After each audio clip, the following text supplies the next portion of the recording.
Million dollar question है, हर पाकिस्तानी पूछना चाहता है, डॉलर आपको ऊपर जाता हुआ नजर आ रहा है या नीचे जाता हुआ नजर आ रहा है? सर, ओवरऑल ये जो इलेक्शन हुए अभी रिसेंटली, आप इनको किस तरह देखते हैं? ये सही हुए, फेयर हुए? हमको ये बताया गया है, हमारे बड़ों ने ये बात सिखाई है कि सबसे पहले मुल्क, फिर अवाम, फिर हम। देखिए, ग्रे मार्केट वो होती है जहाँ पे इलीगल ट्रांजैक्शन होती है और जो हमारे मुल्क के कवानीन से हटके होती है। देखिए जनाब, इनवर्ट रेमिटेंस को बढ़ाना कोई रॉकेट साइंस नहीं है। सही है। एक तो विल चाहिए और एक नीयत चाहिए। सर, ये बताएं, डॉलराइजेशन की अगर हम बात करें, डॉलराइजेशन जो है पाकिस्तान के अंदर एक हवा बना दिया गया है। आप क्या समझते हैं हमारे मुल्क में अभी कैसे खत्म होगा? कि अगर आप पाकिस्तान में बैंकिंग का निज़ाम देखें, उसके ऊपर भी उनकी बड़ी ग्रिप है। सही है। और अगर आप दुनिया में देखें तो पाकिस्तान में सबसे ज़्यादा पैसा डिपॉजिटर का पाकिस्तान में महफूज है, स्टेट बैंक के कवानीन की वजह से। सही। तो ये जो अंडर इन्वाइसिंग, ओवर इन्वाइसिंग ठीक होना कोई बड़ा इशू नहीं है। सही है। देखिए, अभी SIFC से हमें बड़ी तवक्कुआत हैं, लेकिन अभी तक वो ब्यूरोक्रेसी के आगे नाकाम है। सबसे पहले हुकूमत को महंगाई कम करनी चाहिए। सही है। अपने खर्चे कम कर दे तो महंगाई कम हो सकती है। ये कोई रॉकेट साइंस नहीं है। जितनी भी सियासी जमातें हैं उनका कोई माशी मंशूर नहीं है। कोई लोगों के लिए सिवाय लफ्जी दावों के उनके पास कोई प्रोग्राम नहीं है। आप इंडिया को देखें, अपने मुल्क के बराबर में, उसकी पॉलिसी को देखें। आज से 20 साल पहले वो हमसे बहुत पीछे था। जी जी, ही वॉज नोवेयर। ठीक है, अगर आप उसकी करेंसी देखें, एक्सपोर्ट, बल्कि खित्ते में आप वियतनाम को देखें, वो भी हमसे नीचे था। जी जी, बिल्कुल। आज वो भी $250-300 बिलियन के आज एक्सपोर्ट। बांग्लादेश भी हमसे ऊपर है। तो मैं ये समझता हूँ, अगर हम अपनी डायरेक्शन ठीक कर लेंगे तो पाकिस्तान पे अब अगले 5-10 साल में एशियन टाइगर बन सकता है। इंशाल्लाह, और ये था। Audio Jungle.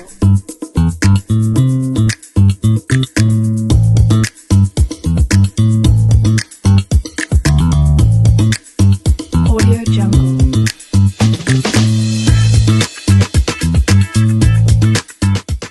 अस्सलाम वालेकुम। अभी हमने देखा रिसेंटली इलेक्शन 2024 जो है वो हुए और नई हुकूमत जो है बहुत जल्द इनेकाद करने वाली है।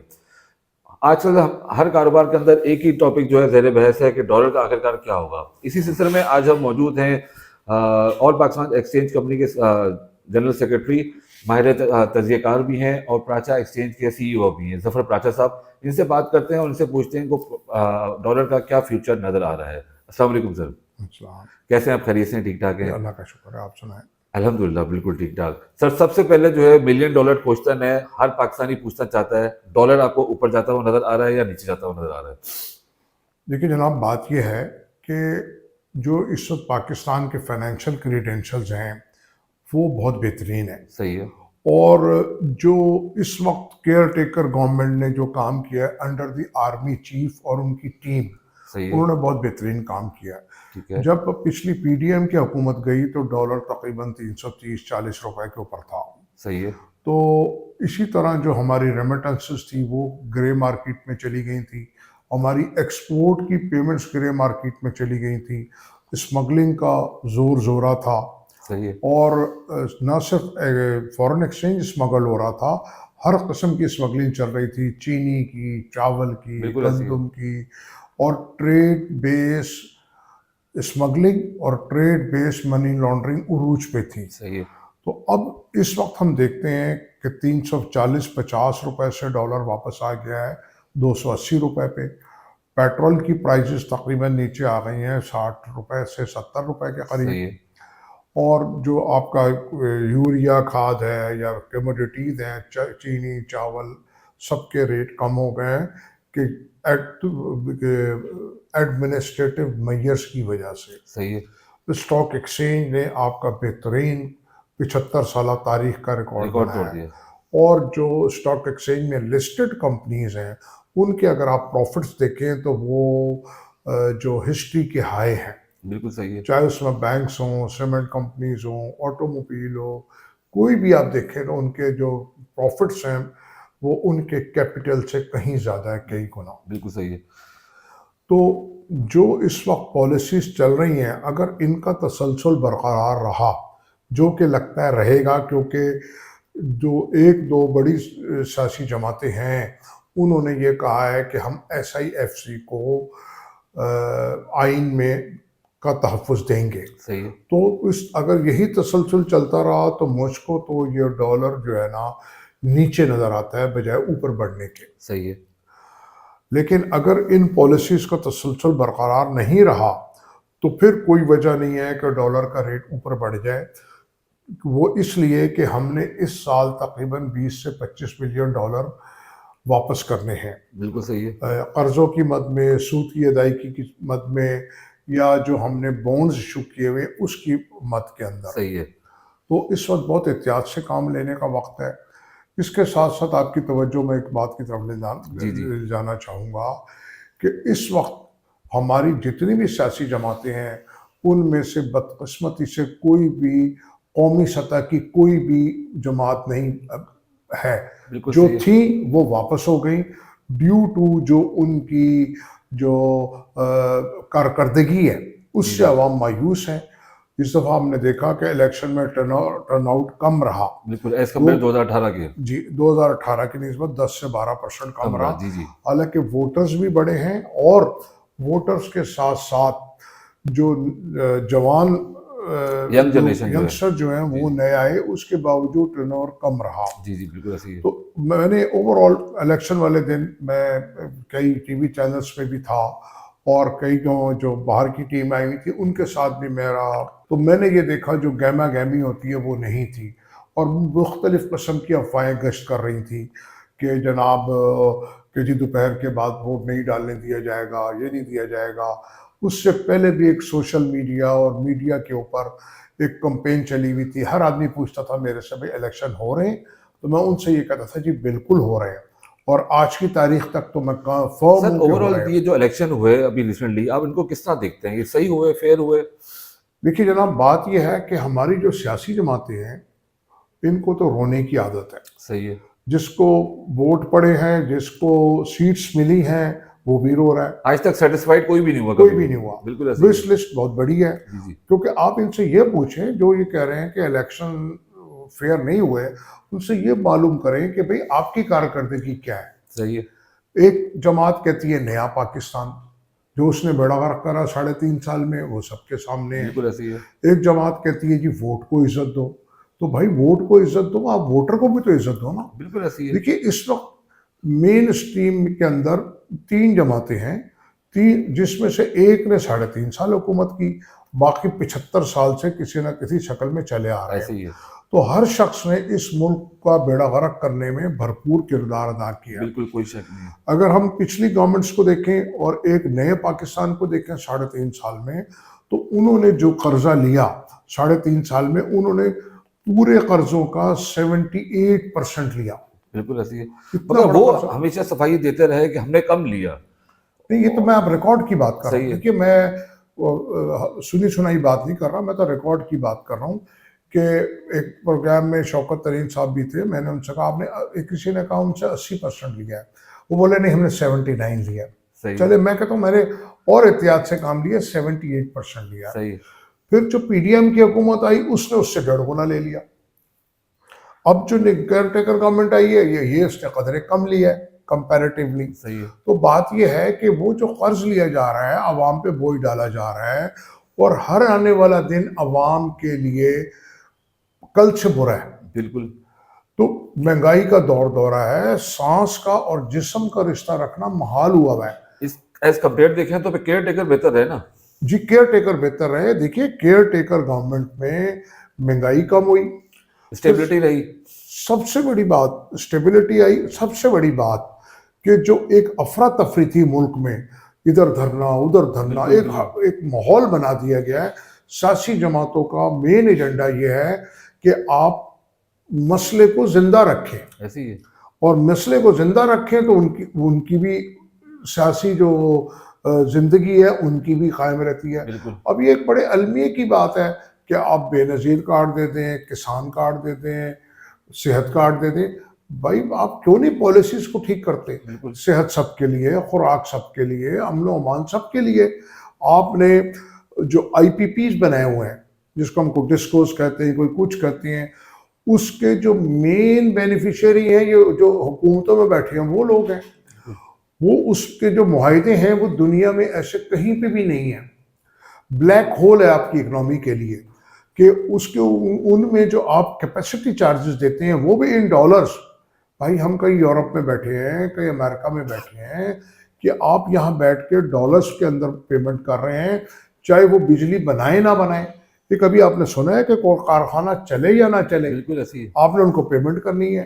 इसी तरह अगर कोई बर्थे बनी हुई है पोर्ट पे, तो वहां पे चाहे या वहां पे कोई स्टोरेज टैंक बने हुए हैं, तो आप चाहे उसमें रखें या ना रखें, आपने पेमेंट करनी है। बिल्कुल ऐसी तो है। अगर आप देखें तो सबके सब उनके पीछे जो स्टेक होल्डर्स हैं वो हर गवर्नमेंट में होते हैं, चाहे सियासत की शक्ल में, चाहे उनकी पार्टी फंडिंग की शक्ल में। तो ये कोई रॉकेट साइंस नहीं है। बिल्कुल सही है। तो बजाय आप बिजली उनसे पूरी लें, बिजली का रेट कम करें और लोगों को दें।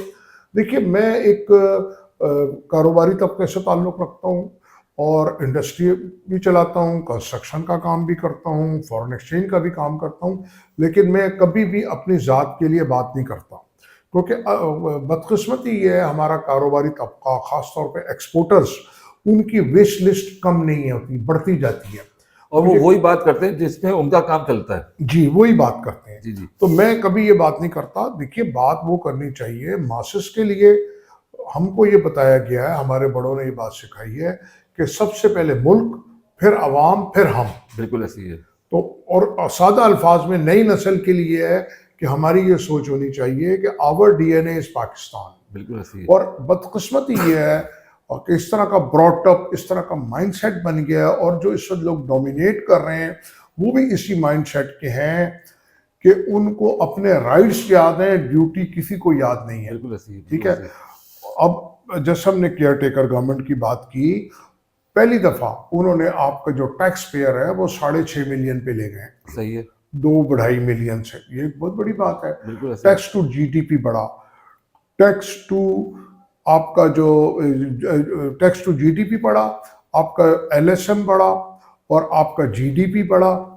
और स्टॉक एक्सचेंज में अगर हम देखें, उनकी भी कोई कारकर्दगी इतनी अच्छी नहीं है, क्योंकि लोगों को वहाँ एतमाद नहीं है।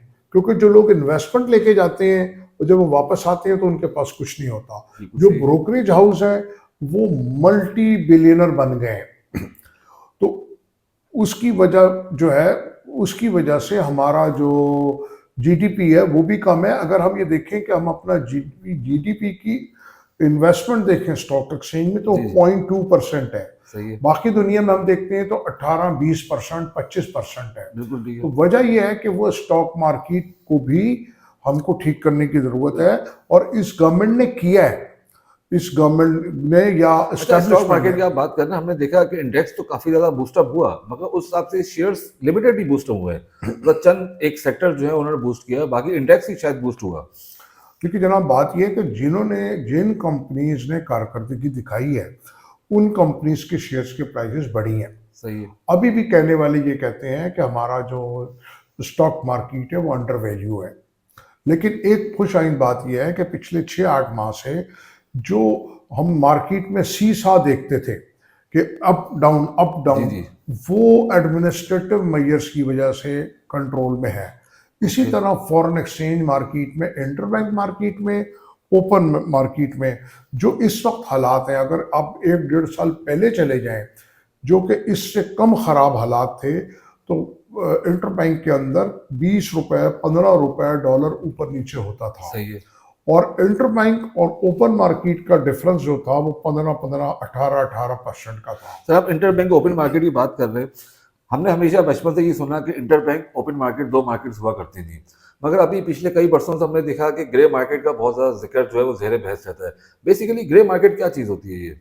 देखिए ग्रे मार्केट वो होती है जहाँ पे इलीगल ट्रांजैक्शन होती है, और जो हमारे मुल्क के कवानीन से हट के होती है। सही है। और ये पहले ये ग्रे मार्केट, अब 2 ग्रे मार्केट बन गई थी, एक हवाला मार्केट और एक करेंसी की मार्केट। सही है। ड्यू टू कि जो पाकिस्तान में जो फॉरेन एक्सचेंज के कवानीन है वो ओवर रेगुलेटेड है, सही है। उसकी वजह से जो जो हमारी एक्सचेंज मार्केट जो है फ्री मार्केट, वहाँ पे इतनी ज़्यादा पूछगछ हुई कि लोग ग्रे मार्केट में चले गए, वहाँ उन्होंने आसानी से लेन देन शुरू कर दिया। सही है। तो ओवर रेगुलेशन भी नहीं होनी चाहिए। लेकिन इस वक्त जो ग्रे मार्केट है वो एग्जिस्ट नहीं करती, फिर मैं कहूँगा कि इस्टेब्लिशमेंट के एडमिनिस्ट्रेटिव मेजर्स की वजह से। एक तो उन्होंने बॉर्डर्स को सील किया, उन्होंने जो गवर्नमेंट की लॉ इन्फोर्समेंट एजेंसीज थी उनके लोगों को भी एक शटअप कॉल दी, ठीक है। और उनके लोगों को भी FIRs हुई उन पे ठीक है। जो इसमें इन्वॉल्व थे पब्लिक के साथ या स्मगलर्स के साथ। ठीक है। तो इस वक्त अगर हम देखें तो ग्रे मार्केट एग्जिस्ट नहीं करती। उसकी वाज़ेह मिसाल मैं ऐसे दूंगा कि इस वक्त ओपन मार्केट और ग्रे मार्केट के रेट में क्वार्टर या 0.5% का फर्क है। ओके। और बहुत अरसे के बाद एक्सचेंज कंपनीज तकरीबन $500 million पर मंथ इंटरबैंक में दे रही हैं, गुड, वेरी जो गुड। कि एक बहुत बड़ी अमाउंट है, जी बिल्कुल। जो पिछले 1.5-2 साल से 3 साल से हुकूमती गलत पॉलिसीज की वजह से हम नहीं दे पा रहे थे। सही है। तो इसका क्रेडिट भी मैं आर्मी चीफ को दूंगा और उनकी टीम को दूंगा, क्योंकि इसमें अगर उनकी विल नहीं होती, वो बॉर्डर्स को सील ना करते और बाकी गवर्नमेंट एजेंसीज को सबको एक जगह ना बिठाते, और तो ये मामलात ना होते। ओवरऑल डॉलर की स्पेकुलेशन को किस तरह रोका जा सकता है, आप क्या समझते हैं? सॉरी, डॉलर की स्पेकुलेशन को किस तरह रोका जा सकता है? स्पेकुलेशन को? जी। देखिए, डॉलर की स्पेकुलेशन को हम काफी हद तक रोक चुके हैं। सही है। डॉलर की स्पेकुलेशन मेन होती थी इंटरबैंक मार्केट पे, सही है। उसको जो स्टेट बैंक है उसने काफी कंट्रोल किया है। खास तौर पे एक्सपोर्टर्स को जो हम फॉरवर्ड के अंदर 20 रुपए 30 रुपए देते थे, उसके ऊपर भी चेक लगाया गया। सही है। फिर स्टेट बैंक ने जो बैंक्स का जो सेल परचेज का जो डिफरेंस था उसको भी नैरो करके उस पर भी चेक लगाया, सही है। रेगुलराइज किया। सही है। तो वो स्पेकुलेटर जो थे उनको भी बैंकों को हमने देखा कि उन्होंने फाइन किया। सही है। कुछ एक्सचेंज कंपनीज के खिलाफ एक्शन हुआ, कुछ को सस्पेंड किया गया, कुछ को कैंसिल किया गया। तो उसमें भी स्पेकुलेशन में फ़र्क हुआ। और फिर जो स्मगलर्स, हुंडी हवाला ऑपरेटर्स, उनके खिलाफ क्रैकडाउन हुआ। बिल्कुल सही है। तो ओवरऑल एक सेंटिमेंट्स बने, और आर्मी चीफ ने कारोबारी लोगों से, इंडस्ट्रिस्ट से, हर एक से खुद मिले, और उनको मिलने से जो है एक नया कॉन्फिडेंस आया, सही है। और फॉरेन इन्वेस्टमेंट भी आई मुल्क में, जिसकी वाज़ेह मिसाल स्टॉक एक्सचेंज है। आपका इनफ्लोज ठीक हुए, सारी चीज़ें ठीक हुई, तो हर जगह पे, और आपकी कमोडिटीज़ की अवेलेबिलिटी बनी। तो ओवरऑल ये स्पेकुलेशन सिर्फ फॉरेन एक्सचेंज मार्केट में नहीं थी। आपने पिछले दिनों देखा होगा कि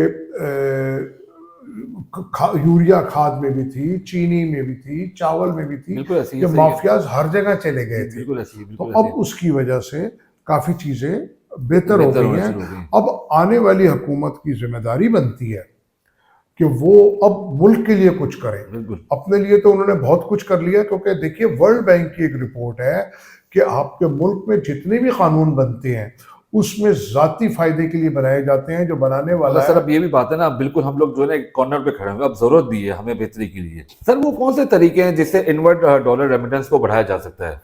देखिए जनाब, इनवर्ट रेमिटेंस को बढ़ाना कोई रॉकेट साइंस नहीं है। सही है।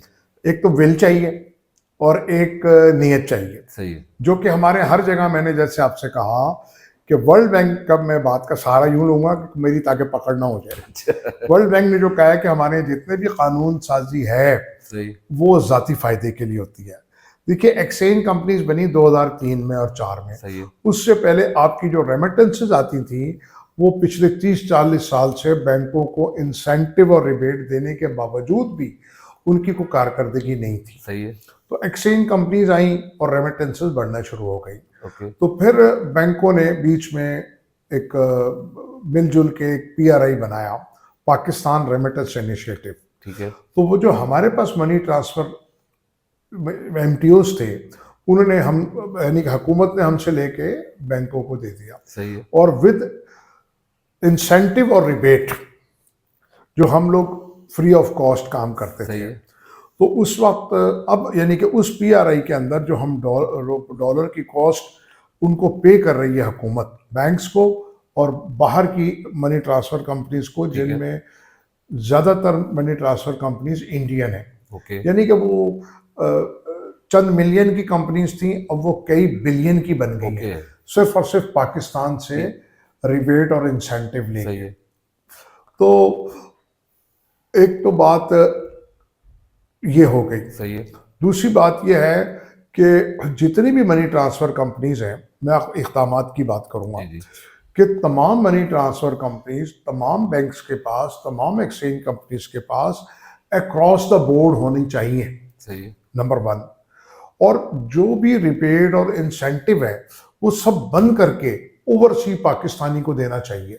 सही है देखिए 15-20 रुपया अगर हम पर डॉलर दे रहे हैं या 25 रुपए दे रहे हैं, तकरीबन 100 कुछ बिलियन रुपीस हम देते हैं बैंक्स को और मनी ट्रांसफर कंपनीज ठीक है। को फॉरेन। ओके अगर हम उसका आधा भी ओवरसीज पाकिस्तानी को दे दें तो आप अंदाजा कर लें कि ये आपकी जो रेमिटेंस है maximum with in 3 years double हो जाएगी। बिल्कुल ऐसी है देखिए ना, जब आप उसको 10 रुपए 15 रुपए ऊपर दे रहे होंगे, लेकिन ये कोई करने को तैयार नहीं है।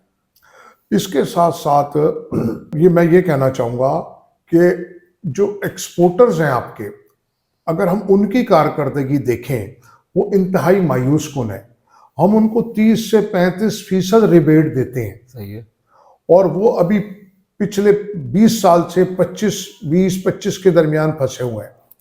सही है और जो मनी ट्रांसफ़र कंपनीज हैं, सॉरी, जो ओवरसीज पाकिस्तानी हैं, वो जो मजदूर है वो 32 बिलियन डॉलर पे चला गया है, सही है जिसमें अभी हवाले के पैसे अलग शामिल हैं। बिल्कुल सही है ठीक है, अगर हम उनको 5% इंसेंटिव दे दें या रिबेट दे दें तो आप अंदाजा करें वो कहाँ जाएंगे। लेकिन क्योंकि इसमें मुख्तलिफ लोगों के इंटरेस्ट शामिल है। तो आप क्या समझते हैं कि ओवरसीज पाकिस्तानी जो है ओवरसीज पाकिस्तानी को इन्वेस्टमेंट प्लान्स और सब्सिडीज क्यों नहीं दी जाती हैं? देखिए, यूं नहीं दी जाती कि एक तो आप उनको वोटिंग राइट नहीं दे रहे, दूसरा आपने पता नहीं क्या समझा हुआ है कि भाई इन्होंने तो पैसे भेजने उनकी मजबूरी है। हालांकि ऐसी बात नहीं है। अगर हम उनको ये सब्सिडीज देंगे तो ये बंद करनी पड़ेंगी। सही है तो जिन लोगों के यहाँ पे जो पार्टी लगी हुई है, तो वो पार्टी हो सकता है ख़त्म हो जाए। ये जो रोशन डिजिटल अकाउंट आया था जो उन्होंने स्टार्ट किया था, उस टाइम पे कहते थे कि बहुत ज्यादा जो है बाहर से रेमिटेंस उतर रही है, ऐसा है था कुछ? जी, रोशन डिजिटल अकाउंट जो बना था वो स्टेट बैंक का अच्छा कदम था, लेकिन उसके अंदर भी अभी बहुत सारा काम करने वाला है। वो ये जो MTOs जो है, मनी ट्रांसफ़र जो है, वो हमको एक अपनी ऐप बनानी चाहिए। सही है वो कि ये उसी की शक्ल है, बिल्कुल सही है लेकिन इसमें काम होने की ज़रूरत है।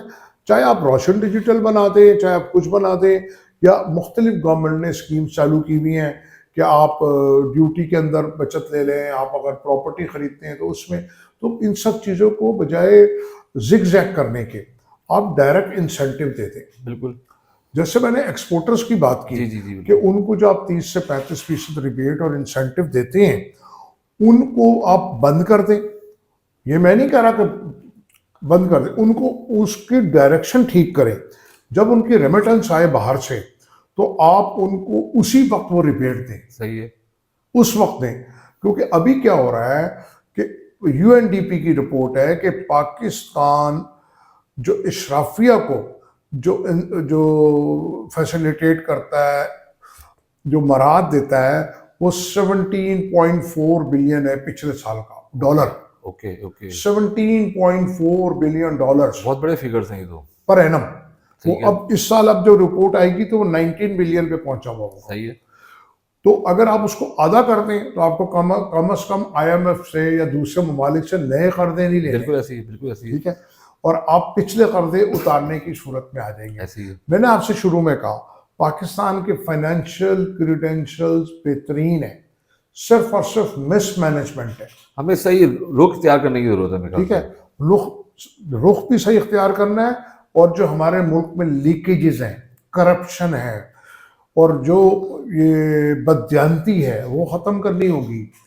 देखिए, आपको इंपोर्ट और एक्सपोर्ट को टैग करना होगा। से ऐसी है जो शख्स $1 लाख की एक्सपोर्ट करेगा, उसको $1.5 लाख की इंपोर्ट करने की इजाज़त दें आप, बस उसको सही है। टैग कर दें। सही है आपकी एक्सपोर्ट उठेगी और इंपोर्ट नीचे होगी, उसको हुक कर दें। जब आप टैग करेंगे, प्रॉब्लम ही यही है ना, एक्सपोर्ट हमारे नीचे इंपोर्ट ऊपर है जी, तो जो एक उससे क्या होगा, जो एक्सपोर्ट करता है उसको ऑटोमेटिक इंसेंटिव मिलेगा, वो बिल्कुल। इंपोर्ट का लाइसेंस उसका वो एक्टिव हो यील्ड जाएगा। पे बिकेगा, जी, जी, बिल्कुल ऐसे प्रीमियम पे बिकेगा, ऐसी है। और वो नई और मजीद कोशिश करेगा एक्सपोर्ट बढ़ाने की। बिल्कुल। Number one. नंबर टू, जो एक्सपोर्ट नहीं करता वो भी एक्सपोर्ट करेगा। सही है। अब इनको जो इंसेंटिव दिए जाते हैं ना एक्सपोर्टर को, बेसिकली वो आपकी लोकल मार्केट में जाया हो रहा है। सही है। जैसे टेक्सटाइल हमारे देश में एक बैठा हुआ है, क्योंकि हमने टेक्सटाइल को इतनी ज्यादा सहूलतें दे दी हैं, तो वो 16-17 बिलियन पे है। बिल्कुल। अगर इतनी तवज्जो हम आईटी पे दे दें, इतनी तवज्जो हम गैर रवायती एक्सपोर्ट पे दे दें, तो आप देखेंगे कि वो जो टेक्सटाइल है उसको पीछे छोड़ देगा। बिल्कुल सही नंबर वन। नंबर दो, हमको वैल्यू एडिट करनी है। देखिए, बांग्लादेश ने चाइना को रेडीमेड गारमेंट्स में पीछे छोड़ दिया इस सर साल, इसमें कोई शक नहीं है। जबकि ना उसके पास कपास है न कुछ है, हर चीज इंपोर्ट करता है और उसको एक्सपोर्ट करता है। सर उसमें मेरे ख्याल से मुझे जो नजर आता है, इनको एक विलिंग है, टारगेट है कि हमने कुछ करना है, हमने आगे देखिए, बढ़ना है। बिल्कुल बात है, एक विल है और एक इंटेंशन है, बिल्कुल। नियत। हमारी ना Sincerity है विल अपने है ना हमारी नियत है। सर हम सिंसियर भी नहीं है अपने साथ। जी, सिंसियर बिल्कुल नहीं। मैंने आपसे कहा ना, हमको अपने राइट्स याद हैं, बिल्कुल। ड्यूटी याद नहीं है, और बहैसियत कौम हम मजमूई तौर पे शॉर्टकट्स देखते हैं। देखिए, हमने भी पीटीआई दौर में $3 बिलियन का जीरो रेटेड कर्जा दिया। ऐसे ही है। वो किस लिए दिया? कि भाई ये इंडस्ट्रियलिस्ट को, कि आप इसको एक्सपेंशन में जाएं, बिल्कुल सही है। हमारा जीडीपी बढ़े, हमारा जो एम्प्लॉयमेंट है वो बढ़े, हमारा पर रेटा इनकम वो बढ़े। कुछ नहीं हुआ। वो क्या करा लोगों ने? या तो बैंकों में री इन्वेस्ट कर दिया या प्रॉपर्टी में लगा दिया, और अब वो जो सिक्योरिटी रिस्क है उनके नाम बताना। $3 बिलियन, अगर वो इंडस्ट्री के अंदर उसकी एक्सपेंशन होती और सारा कुछ होता, तो आज वो कहाँ पहुंचे वो? बिल्कुल ऐसे ही, बिल्कुल ठीक है। ऐसे ही। तो बात यह है कि यहाँ तो जाती फायदे की बात है। बिल्कुल। देखिए, मैं फाइनेंशियल क्रेडेंशियल्स की बात करता हूँ, मैं चंद चीजें आपको गिनवा दूं। पाकिस्तान दुनिया की 5वीं बड़ी मार्केट है। सही है। अगर हम लोकल अपनी मैन्युफैक्चरिंग पे तवज्जो दें, खास तौर पे जो हमारा लोकल मैन्युफैक्चरर है वो अपनी नीयत ठीक रखे, अपनी क्वालिटी ठीक रखे, अपनी प्राइस ठीक रखे, तो उसको एक्सपोर्ट से ज़्यादा यहाँ पे फायदा है, और हमारी जो इंपोर्ट है वो 50% कम हो जाएगी। सही है। क्योंकि हम तो फिनिश आइटम मंगा रहे हैं। असल में हम लोग खुद भी जो है ना पाकिस्तान मेड प्रोडक्ट्स को यूज करना नहीं चाहते हैं। जैसा लेट सपोज अभी पिछले दिनों एक छोटा सा वाकया हुआ, तो हमने बोला कि हमने KFC, मैकडोनल्ड्स हमने बाइकआउट करने की कोशिश करी। उस वक्त पाकिस्तानी प्रोडक्ट्स बहुत सारी सामने आई, हमने देखा, चाहे वो सॉफ्ट ड्रिंक्स हो, चाहे वो बर्गर्स हो, मगर हम लोग खुद भी वो यूज करना नहीं चाहते। देखिए जी, उसकी वजह है ये जो इस वक्त टाइम है पाकिस्तान के लिए गोल्डन टाइम है, पाकिस्तान के मैन्युफैक्चरर्स के लिए, ट्रेडर्स के लिए। एक तो बाइकआउट मुहिम चली हुई है, जी जी। दूसरा हमारे यहाँ इंपोर्ट के ऊपर काफी पाबंदी है। बिल्कुल ऐसी है। डॉलर की अवेलेबिलिटी ना होने, बिल्कुल पाबंदी से मुराद नहीं है, डॉलर की अवेलेबिलिटी नहीं है, तो बंद ही हो गया वो। ठीक है। अब लोग लोकल प्रोडक्ट की तरफ आए, उन्होंने इस्तेमाल की। पहली जो उसकी प्रोडक्शन थी वो अच्छी थी, जब वो दोबारा लेने गया प्राइस बढ़ गई, चेंज हो गई, क्वालिटी खराब हो गई। ये तो एग्जैक्टली। ये देखिए, आप देखिए, हम पाकिस्तानी जो है दुनिया में हमारा कहीं कोई नाम नहीं है। ऐसी है। एक्सपोर्ट करते हैं, दिखाते कुछ हैं, बेचते कुछ हैं। पाकिस्तानी चावल इंडियन ब्रांड से बिकता है, ऐसी है। कितनी अफसोस की बात है। मैंने खुद इस बात का पाकिस्तानी witness हूं। नमक इंडियन नाम से पहले यहाँ से इंडिया जाता है। तो ये जो पॉलिसीज है, जो अग्रीमेंट्स हैं, तो ये बदयांती पे है ना। ऐसी है, बिल्कुल ऐसी है। और जब हमको मौका मिलता है तो हम अपने ही लोगों को नहीं छोड़ते, सब स्टैंडर्ड, सब क्वालिटी बनाते हैं। और अभी जैसे हुआ पिछले दिनों, एक मैं नाम तो नहीं लूंगा, एक बेवरेज कंपनी है, जी जी। वो अपने डीलर को 15% डिस्काउंट देती थी। सही है। जैसे उसकी डिमांड आई बेवरेजेस की लोकल, ये बाइकआउट की वजह से या इंपोर्टेड आइटम की वजह से, उसने उसको 7.5% कर दिया अपने डीलर का कमीशन, और प्राइस बढ़ा दी। सही है। ये बजाय वो इस बात की तरफ आता कि प्राइस और कम करता या उसी प्राइस को मेंटेन करता, क्वालिटी मेंटेन करता, सप्लाई बढ़ाता। यहाँ तो ये कहते हैं कि उस चीज को, जैसे रमजान आने वाला है, रूह अफ़ज़ा हम छुपा लेंगे। अच्छा टाइम है ये मार्केट को कैप्चर करने के लिए। जी, रूह अफ़ज़ा हम छुपा लेंगे, चावल गंदम छुपा लेंगे। पूरी दुनिया में सेल लगती है क्रिसमस पे, ठीक है। हमारे यहाँ लूटमार, अनफॉर्चुनेटली।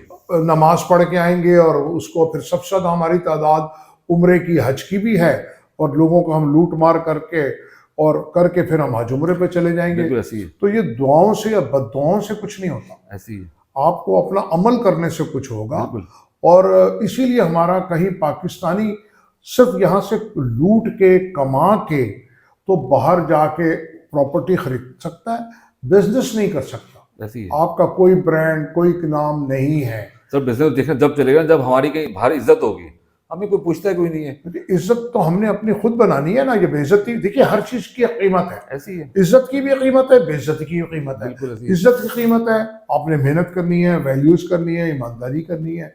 बेइज्जती की कीमत यह है कि आपने अपनी इज्जत को बेचना है। ऐसी है, तो हर चीज की एक कीमत है, वो आपने पे करनी है। बिल्कुल ऐसी। सर ये बताएं, डॉलराइजेशन की अगर हम बात करें, डॉलराइजेशन जो है पाकिस्तान के अंदर एक हवा बना दिया गया है, आप क्या समझते हैं हमारे मुल्क में अभी कैसे खत्म होगा?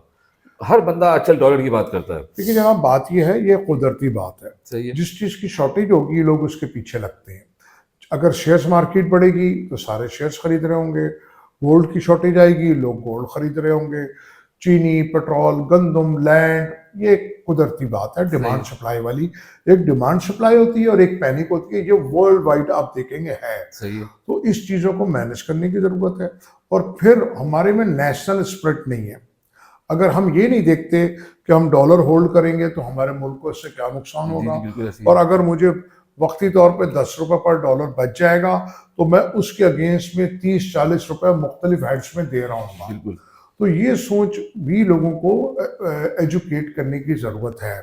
फिर जो हमने ये देखा कि हमारे यहाँ जो वो अक्सर आ जाती है एमएनएसटीज, उससे भी जो हमारे ईमानदार लोग हैं वो डिसाइड होते हैं। सही है, जो 10-20 साल टैक्स दे रहे होते हैं, अचानक एक स्कीम आती है 5%, 2%, तो वो जो 200% टैक्स दे चुका होता है उसके सामने 5% टैक्स दे के वो अपने सारे गुनाह माफ करा सही लेता है, है। ये भी एक अच्छी बात नहीं है। उसके बाद हमको देखिए, पाकिस्तान में लोगों के पास पैसा बहुत है। फिर हमने एक टैक्स पेयर, यानी कि टैक्स पेयर और नॉन टैक्स पेयर, एक अजीब क्लॉज है जो पूरी दुनिया में नहीं है। जी, जी, बिल्कुल, यानी कि लीगल इलीगल। तो या तो आप उसको इलीगल माने नॉन टैक्स पेयर को, ये वो लिजिटिमेट नहीं है, वो लाइबल नहीं है, कोई हमारे यूटिलिटीज़ के लिए या जो हमारी गवर्नमेंट की जो फैसिलिटीज़ हैं उसको इस्तेमाल करने का है या नहीं है। ये क्या बात है कि अगर आप टैक्स पेयर हैं तो बिल्कुल, 5% दे दें, टैक्स पेयर नहीं है तो 10% दे दें। तो एक ये हमारा मिजाज बना दिया गया मुजरमाना। बिल्कुल। और इसी चक्कर में बहुत सारे लोग नॉन टैक्स पेयर ही आज भी। जी, वो और उल्टा कम हो गए। ठीक है, उल्टा कम हो गए। देखिए हम 250 मिलियन जो है कि हमारी मुल्क है, जिसमें हमारी जो नौजवान नस्ल, दरमियानी उम्र के लोग जो है वो तकरीबन मोर देन 50% है। बिल्कुल ठीक सही है, है, और आपके यहाँ 20 लाख 22 लाख टैक्स पेयर थे, अब 50-55 लाख हो गए हैं, जिसमें मेजॉरिटी सैलरीड क्लास है। बिल्कुल सही है, ऐसी है, और अगर आप ये देखें, आपके मुल्क में सिर्फ और सिर्फ जो रिटेल शॉप्स हैं वो 30 से 32 लाख हैं। ऐसी है, ठीक है, तो भाई, और उसके अलावा ट्रेडर्स, इंडस्ट्रियलिस्ट, मॉल्स, सुपरमार्केट्स वो अलग है। और अगर आप उन दुकानदारों की फहरिस्त टैक्स पेयर की निकालेंगे तो 1 लाख भी नहीं है। तो भाई आप लोग क्या कर रहे हैं? और आपके यहाँ बंगला नुमा गाड़ियाँ 8 करोड़, 10 करोड़, 15 करोड़ की ऐसी घूम रही हैं। नॉर्मली बात है, ठीक है, और अगर आप उसकी ट्रेल देखेंगे, मनी ट्रेल, नो, बिल्कुल, कुछ नहीं है। अगर आपने उससे 5 लाख रुपए भी नॉन टैक्स पेयर की शक्ल में आपने उससे फीस ले ली, एक्चुअल तो उसके जिम्मे जो टैक्स है वो मिनिमम 2 करोड़ है। सही है, तो वो आपने छोड़ दिया, वो बखुशी आपको 4-5 लाख रुपए देता है, और वो आपके जो आपकी स्क्रीनिंग मशीन है या आपकी चेक पोस्ट है, वहां से वो ऐसे होके निकल जाता ऐसी है। है, बिल्कुल ऐसी है, तो बिल्कुल ऐसी ये है, हमको देखना है कि लोग डिसाइड हो रहे हैं, जो टैक्स पेयर हैं, जो लेजिटिमेट काम करने वाले हैं, वो हर फील्ड में, सिर्फ टैक्स की मैं बात नहीं कर रहा। फिर मैंने आपसे कहा ओवर रेगुलेटेड है हर चीज़। आप एक इंडस्ट्री चला दें, 35 से 40 डिपार्टमेंट को डील करना है। फिर अकाउंटेबिलिटी कोई नहीं है। कोर्टों में चले जाएं, एक जज जो फैसला कर रहा है उसके ऊपर वाली कोर्ट सर इशू अपीलेट ये ना कोर्ट। कि वो डिपार्टमेंट को बंदा डील तो कर ले, मगर पता चलता है या 15 दिन बाद जो है वो बंदा चेंज हो गया, नया बंदा आता है, नई डिमांड के साथ आ जाता है। जी बिल्कुल ऐसा ही है। देखिए इन सब टैक्सेस को क्लब करना पड़ेगा और वो क्लब करने के बाद आपको एक टैक्स लगाना पड़ेगा, सही है। ताकि कारोबारी लोग टैक्स देना चाहते हैं। लेकिन वो जो हैरेसमेंट है, देखिए अभी आप एमएनएसटी लेके आए जो सर्टिफाइड बाय सुप्रीम कोर्ट है, सुप्रीम कोर्ट ने कहा, प्रोटेक्टेड बाय सुप्रीम कोर्ट है, उन्होंने कहा जी जिन्होंने ये एमएनएसटी अवेल की है उनको कोई पूछगछ नहीं होगी। उसके बावजूद नोटिस की भरमार है, ऐसे ही। तो उनकी अमाउंट देखते हैं, उनको बुलाते हैं। या तो आप एमएनएसटी नहीं लाते, मैं एमएनएसटी के खिलाफ हूँ, लेकिन जब आप ले आए, आपने कमिटमेंट कर ली, तो उस गवर्नमेंट ऑफ पाकिस्तान की कमिटमेंट है, प्रेसिडेंट पाकिस्तान की कमिटमेंट है, आपकी तमाम पार्लियामेंट्स की कमिटमेंट है। सही तो एक उसकी क्या औकात है एक 15वें साल 16वें 17वें ग्रेड के ऑफिसर की बिल्कुल। कि वो उसको notice they they? It's a crime. Yes, अगर ये ऐसे कोई ही है। और मुल्क हो तो उसको तो हैंग कर दिया जाए कि वो एंटी स्टेट काम कर रहा है। वही anti-state। बात आ गई, अनफॉर्चुनेटली हमारे यहाँ लॉ एंड ऑर्डर नहीं है। उसके पूछने वाला ही कोई नहीं ऐसे है, ही। उसको कोई पूछने वाला नहीं है। वो उससे क्या होता है, जो मर्जी कर लो। बिल्कुल सही फिर है। आपके एक और, मैंने जैसे कहा कि आपके जो ये आईपीपीज हैं, ये क्योंकि जो आपके हुकूमत में लोग बैठे हैं उन्हीं के हैं ये। फिर एक आपकी जो स्टेट ओन एंटरप्राइजेज हैं, वो भी आपकी इकोनॉमी का ब्लैक होल है। देखिए आपने आज से 15 साल पहले, 18 साल पहले बैंक्स जितने थे गवर्नमेंट ओन्ड, वो सेल कर दिए। ऐसे ही है। उसके ऊपर बड़ा शोर मचा, सिर्फ और सिर्फ सियासी पॉइंट स्कोरिंग थी। तो उस पर जब शोर मचा, आज वो एक एक बैंक आपको 10-10 बिलियन, 8-8 बिलियन, 5-5 बिलियन रुपया टैक्स की शक्ल में दे रहा है। सही है। ठीक है, उस वक्त वो लायबिलिटी था। आज ये जितनी पीआईए, स्टील मिल और दीगर एक बहुत बड़ी लिस्ट है। Whatever you name it, जी जी। वो अगर आप प्राइवेटाइज कर दें तो आपका बहुत बड़ा कई 100 बिलियन रुपीस का लॉस कम हो जाएगा। लेकिन जो पार्टी हुकूमत में होती है वो कहती है जी मैं प्राइवेटाइज करूंगी, वही पार्टी जब ऑपोजिशन में होती है तो कहती है प्राइवेटाइजेशन नहीं होना चाहिए। ऐसे ही है। तो यार ये ये कौन से लोग हैं? पीआई की प्राइवेटाइजेशन की काफी दिनों से न्यूज चल रही है, मतलब वो मेरे ख्याल से हो नहीं ये वाली। कौन से लोग हैं? इनको ना झूठ बोलते हुए शर्म आती है, ना बात करते हुए, ना कोई करेक्टर नाम की कोई चीज है। ठीक ऐसी है, है, बिल्कुल एक ऐसी साहब है। आए, वो कहते हैं जी मैं साइकिल चलाऊंगा, वो हेलीकॉप्टर से नीचे नहीं उतरे, वो ऐसी कहते हैं है। मैं यूनिवर्सिटीज बनाऊंगा, गवर्नर हाउस को पता नहीं फिर कौन सा उन्होंने क्या किया। तो इसी तरह ये हमारे लोग हैं, वादे करते हैं रोटी कपड़ा मकान, कोई कहता वोट को इज्जत दो। अब तो वैसे आवाम बहुत खुश है सर क्या हल कि क्या अब है? तो आवाम बहुत खुश है कि 300 यूनिट पीपल्स पार्टी देगी, 200 यूनिट मुस्लिम लीग नून देगी, तो 500 यूनिट आवाम को मेरा ख्याल है अगले महीने से मुफ्त मिलना शुरू हो सही जाएगा। है। इन सब का हल क्या है? हर बंदा ये बात करता है कि एक्स वाई, सबको पता है कि कौन गलत है कौन सही है। हम सही होंगे कैसे? एज अ कॉम, एज अ नेशन कैसे सही होंगे? हमें देखिए खुद सर, सही होना पड़ेगा। देखिए कैसे सही होंगे? हमको खुद सही होना पड़ेगा। हमारे यहाँ जिसको मौका मिल जाए वो अवेल कर लेता है उस अपॉर्चुनिटी को, जायज ना जायज। हाजी साहब वही हैं जिनको मौका नहीं मिला बेसिकली। जी, हाजी साहब वही हैं जिनको मौका नहीं मिला। सही है। जिसको मौका मिल जाता है वो सब काम कर लेता है। बात यह है हम सबको ठीक होना है और क्लैरिटी लानी है और चीज़ों को ओपन करना है, ओपन पॉलिसी करनी है। अगर कोई हमको कॉन्ट्रैक्ट देना है सड़क का तो उसके ऊपर लिखना है ताकि हम कैलकुलेट कर सकें कि भाई ये सड़क पर किलोमीटर कितने रुपए बन रही है। सही है। ये आपको कोई रॉकेट साइंस नहीं है कि से कि अगर कोई सड़क 10 लाख रुपए पर किलोमीटर बनती है तो चले जी इसको हमने 11 लाख में दे दिया, सही है। 12 लाख में दे दिया। लेकिन ऐसा नहीं हो सकता कि हम उसको 30 लाख रुपए पर किलोमीटर दे दें। जी जी। ये आपको रॉकेट साइंस नहीं है। गूगल नॉन मुस्लिम कंपनी है, उसके ऊपर आपको हर चीज़ मिल जाता है। नॉन मुस्लिम मैंने इसलिए कहा कि हम मुसलमान हैं, हम चीज़ें छुपा के अनफॉर्चुनेटली रखते हैं। बिल्कुल। और इसी तरह हमारा इंपोर्ट एक्सपोर्ट जो आईटीपी वैल्यू है वो जस्ट 1 क्लिक के ऊपर है।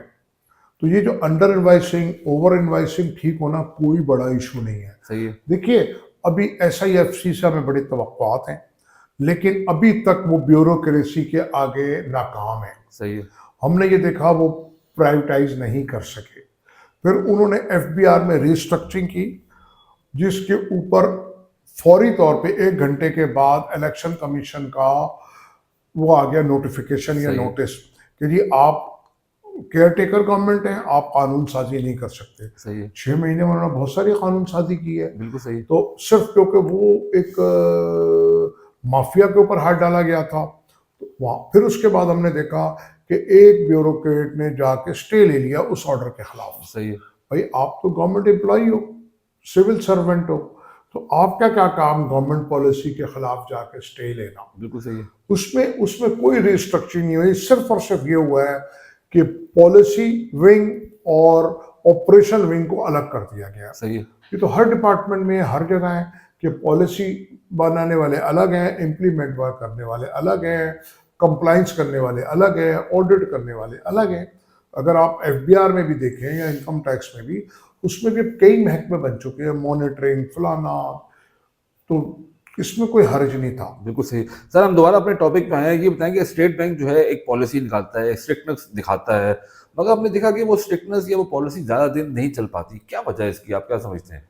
देखिए जनाब, अगर हम स्टेट बैंक की बात करें तो हमने ये देखा है कि अगर पाकिस्तान के हम तमाम इदारों को देखें इस्टेब्लिशमेंट के बाद, तो सबसे ज़्यादा विजिलेंट मुझे वही लगते हैं। सही है, और हम देखते हैं कोविड में और ये जो हमारा पिछले दिनों रिसेशन रहा फॉरेन एक्सचेंज का, जो एक रिसेशन में और प्लस फॉरेन एक्सचेंज का जो हमारे यहाँ शॉर्टेज रही, तो उनका बड़ा अच्छा गुड कंट्रोल था। ओके, वो इस तरह कि उन्होंने असेंशियल नॉन असेंशियल आइटम्स की लिस्ट भी बनाई सही है, और उसके अंदर टाइम टू टाइम चेंज भी किया। और हम ये देखते हैं कि हर वक्त वो विजिलेंट रहते हैं और फिक्रमंद रहते हैं, और टाइम टू टाइम उनके पास से नोटिफिकेशंस आते रहते सही हैं। है, वो अपने कवानीन में तब्दीली करते रहते हैं, और अगर वो कोई कानून बनाते हैं और वो देखते हैं कि ये कामयाब नहीं रहा या अब इसकी वक्त में ज़रूरत नहीं है, तो वो उसको रेक्टिफाई भी करते हैं। सही है,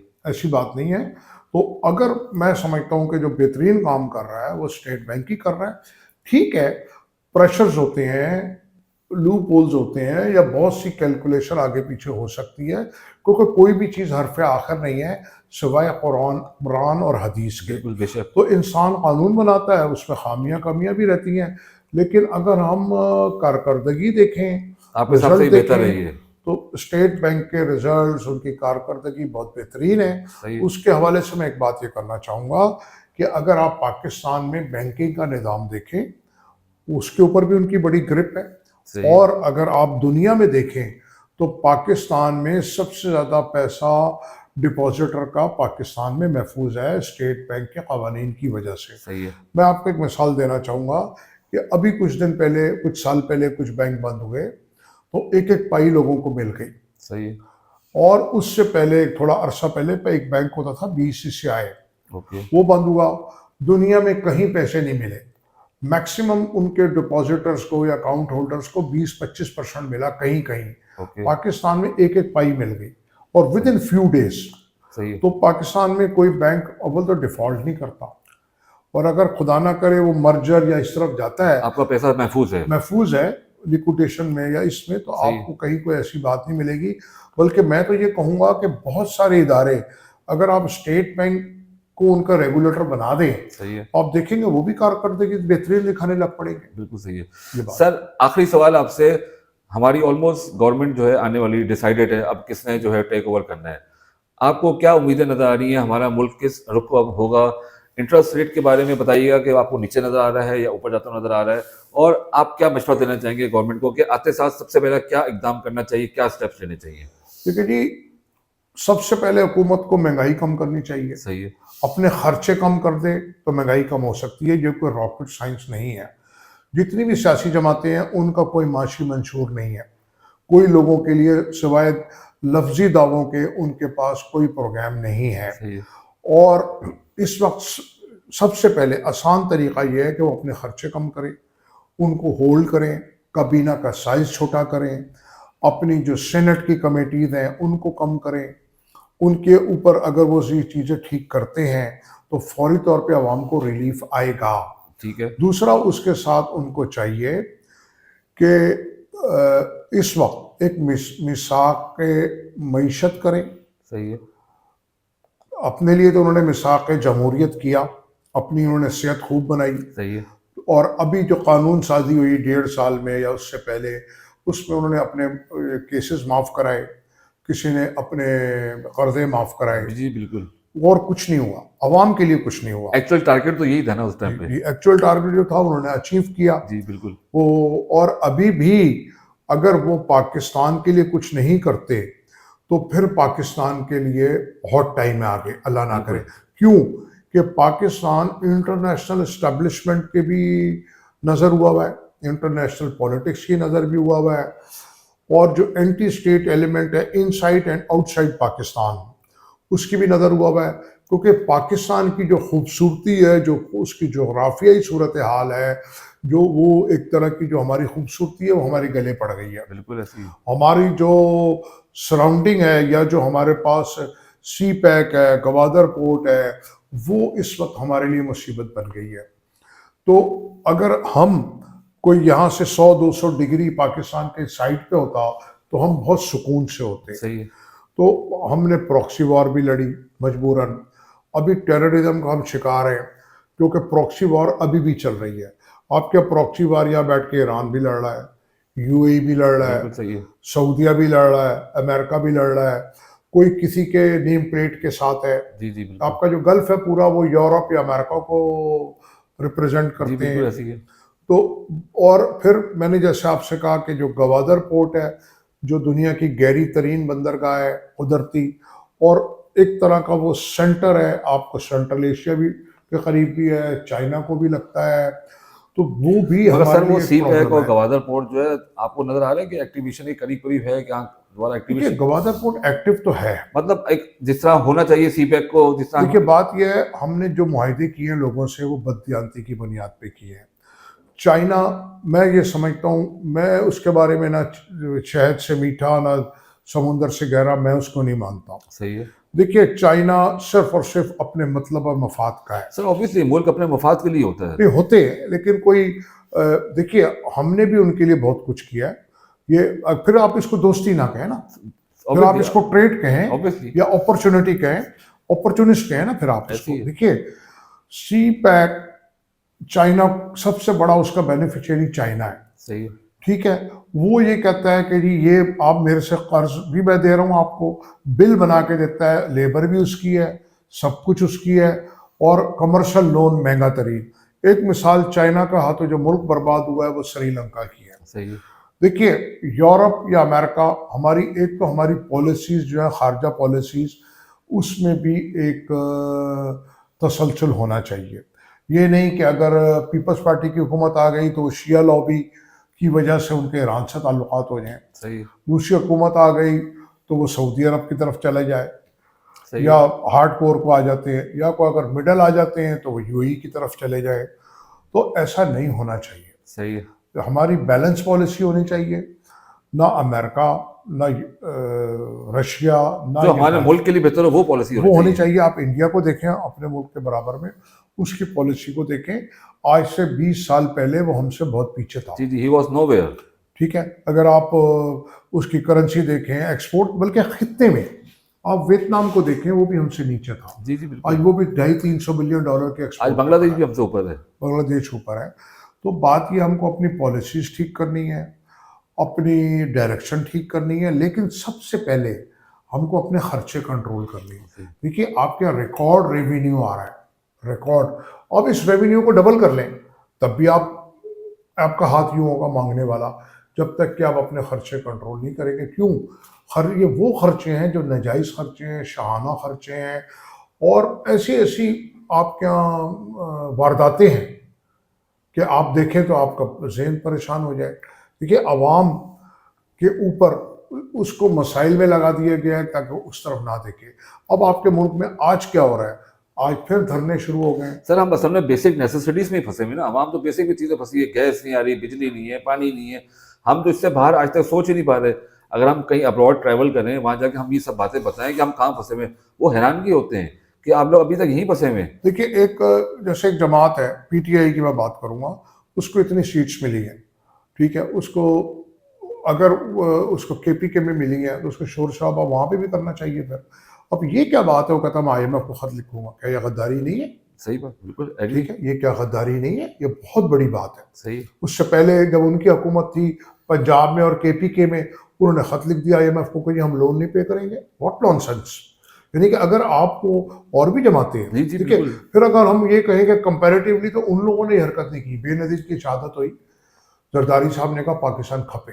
देखिए जिसकी जो अच्छाई है वो अच्छाई है, जो बुराई है बुराई है। बिल्कुल ठीक है, पीपल्स पार्टी ने सिंध को तबाह करा, आज भी तबाह कर रही है, उस समय कोई अच्छी उम्मीद नहीं है, बिल्कुल सही। लेकिन कम से कम मुल्क के ऊपर आप सौदा ना करें।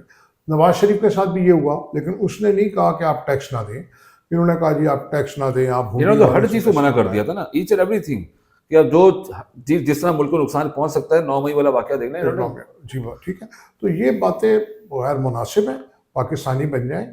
ठीक है, अगर आपको बाहर का ही कोई एजेंडा चलाना है तो फिर आप बाहर जाके बिल्कुल चलाएं। बिल्कुल ऐसी अब इस वक्त मुल्क में अगर उनके कुछ फॉलोअर्स है या कोई नौजवान नस्ल उनके पीछे है तो उनको अल्लाह का शुक्र अदा करना चाहिए, अपनी डायरेक्शन ठीक करनी चाहिए। अगर देखिए, अगर वो अपोजिशन में बैठते हैं तो अपोजिशन हुकूमत से ज़्यादा ज़रूरी है। जी बिल्कुल वो शेडो गवर्नमेंट होती है, ऐसी है। उनके पास कोई प्रोग्राम है बताएं, बजट शेडो बजट होता है, सब कुछ होता है, अच्छी अपोजिशन ही गवर्नमेंट से काम करवाती है बेसिकली। काम भी करवाती है और उसको गाइड भी करती है और उसको तनकीद भी करती है। बिल्कुल ठीक है, ऐसे ही। तो करने वाला काम है वो करे। मेरा किसी सियासी जमात से ताल्लुक नहीं है, मैंने तकरीबन हर एक पे की जो अच्छाई बुराई वाली बातें बताई हैं। वोट को इज्जत दो नहीं, वोटर को इज्जत दो। बिल्कुल ऐसी है। ठीक है, खाली वोट को इज्जत वोटर नहीं, इज्जतदार वोट होगा, तो- वोट ऑटोमेटिकली इज्जतदार हो जाएगा। नहीं, वोट तो एक दिन का होता है ना, ये ऐसे। वोट तो एक दिन का है। वो चाहे आपको बिरयानी पे बिल्कुल। मिले, चाहे 5,000 में मिले, जी जी बिल्कुल चाहे ऐसे ही। आपको किसी सिगरेट के ऊपर मिले, बिल्कुल ऐसी चाहे है। किसी बोतल पे मिले। बिल्कुल ठीक है, सही। वो तो एक दिन वोट था खत्म। वोटर तो बिल्कुल। जिंदा है ना 5 साल, तो वोटर को इज्जत दें। अब बहुत कुछ हो गया, अब वो सबसे पहले मुल्क के लिए करें, फिर अवाम के लिए करें, फिर अपने लिए करें। बिल्कुल ऐसी बिल्कुल तो ऐसी। मैं ये समझता हूँ अगर हम अपनी डायरेक्शन ठीक कर लेंगे तो पाकिस्तान पे अब अगले 5-10 साल में एशियन टाइगर बन सकता है। इंशाल्लाह और ये इंशाल्लाह। था, आप अगर अपनी हिस्ट्री देखें तो दुनिया को कर्जा देता था, पर पर्सन इनकम बहुत ज्यादा थी, एक्सपोर्ट भी ठीक थी, इंपोर्ट भी दुनिया ठीक की थी। एयरलाइन चलाते थे सर हम, आज हमारी एयरलाइन देखें कहाँ पहुंच गई। जी जी, सब मेजॉरिटी एयरलाइंस जो है वो PIA का बेबी है। बिल्कुल ठीक है, तो कोई रॉकेट साइंस नहीं है। अगर वही PIA का अफसर जाके प्राइवेट एयरलाइन चलाता है तो प्रॉफिट कमाता है। बिल्कुल बिल्कुल। ठीक है, ये वही अफसर अगर वो अपना बिजनेस कर रहा है साइड पे या उसके बाद तो वो बेहतरीन बिजनेस कर रहा है। कोई शक नहीं है इसमें, कोई शक तो आखिर क्या वजह है कि जनाब वो इतने काबिल लोग जो है CSS या PhD या जिनको हम बाहर भेजते हैं कोर्सेज के लिए, तो वो हमारे मुल्क का बेड़ा गर्क तो ना करे ना। भाई बेसिकली स्ट्रक्चर हमारा खराब है, उसको बेहतर करने की जरूरत है, और अल्लाह करे कि ये नीयत बेहतर हो। ठीक करने की ज़रूरत है। बाकी हर चीज़ इस मुल्क में मौजूद है। और अब अगर खुदा ना करे चीज़ें ठीक नहीं हुई, मैं आखिर में एक बात ज़रूर करना चाहूँगा, हालात इतने ख़राब हैं कि लोग अपने बच्चों को मार के मर रहे हैं। बिल्कुल देखिए, ऐसी है। खुद को मारना एक बहुत मुश्किल काम है, कहाँ कि अपने बच्चों को मार के अपने हाथ से फिर मरना। और ये एक मिसाल नहीं, बहुत सारी है। ठीक, तो ऐसी बेतहाशा मिसालें, खुदा ना करे मुल्क में अमन अमान का मसला ना हो जाए और लोग लूट मार करने बाहर ना निकल आए। ठीक है सर, बहुत शुक्रिया, आपने टाइम दिया, आपने इतनी सारी बातें हमें बताई, सिखाई, और सबसे इम्पोर्टेंटली आपने टाइम दिया, बहुत अच्छा लगा। I am so thankful to you. आपका शुक्रिया कि आपने मुझको इस काम के लिए चुना कि मैं नहीं कुछ सर, कह सकूं। सर प्लेजर इज तो ऑलवेज मैं उम्मीद माइन। करता हूं कि आप जैसे नौजवान लोग इस मुल्क के लिए आगे बहुत कुछ कर रहे हैं और बहुत कुछ करेंगे, और इंशाल्लाह अल्लाह आमीन। ताला आपकी इस काविश को कामयाब करे। आमीन आमीन, बहुत शुक्रिया सर। यकीनन आज की गुफ्तगू आपको बहुत ज़्यादा सीखने को मिला होगा, और बहुत कुछ सीखा होगा आपने ज़फ़र फराचा साहब से। अगर आपने हमारे चैनल को सब्सक्राइब नहीं किया तो लाजमी सब्सक्राइब करें, बेल आइकन को क्लिक करें, और हमें कमेंट सेक्शन में ज़रूर बताइएगा कि आपको आज की गुफ्तगू हमारी कैसी लगी। बहुत बहुत शुक्रिया।